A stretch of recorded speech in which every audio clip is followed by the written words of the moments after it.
so much. I have to tell everybody, I have the pleasure, I had the pleasure of coming here 2 years ago, and I saw many great speeches in this club.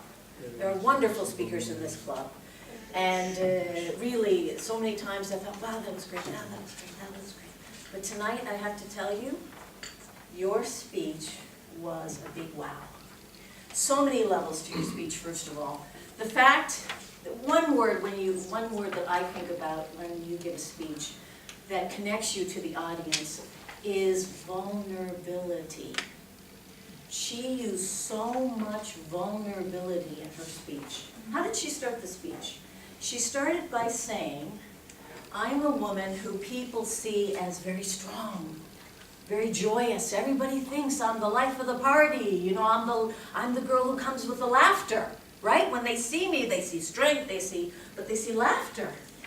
And underneath that laughter, sometimes is a lot of pain. Because especially being a woman in Turkey, I have to say, I'm an American and it's very different in America, but I know many Turkish women, I have many friends, and I'm also a teacher in Turkey, and I see the pain of the Turkish women that I have in my classes every week. And part of it, matter of fact, even this week, I have women that are saying in the class, Sydney, how do I do everything? How do I be a great wife? How do I be a great mother? How do I be a great worker? How do I do it all? And then I have to take care of my family. Not only my family, but I have to take care of my husband's family.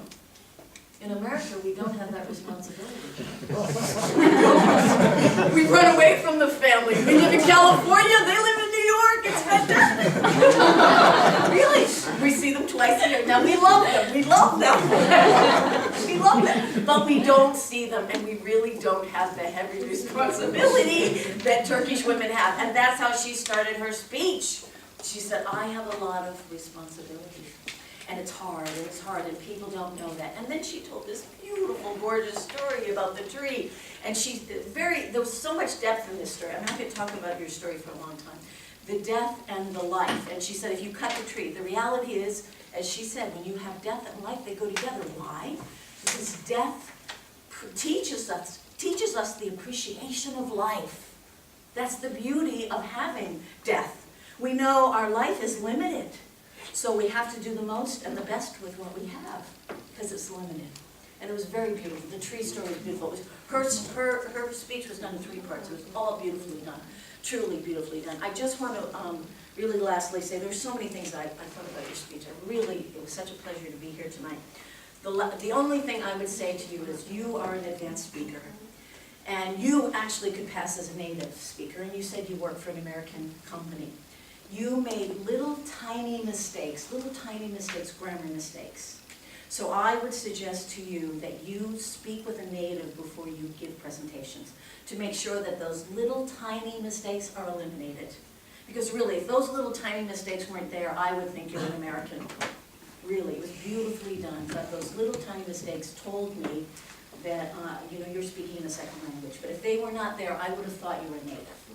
And that's the ultimate compliment, really. And of course, I don't want people to be intimidated here that don't speak as well as this lovely woman.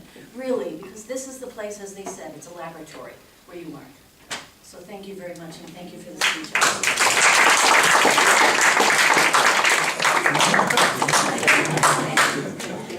speech.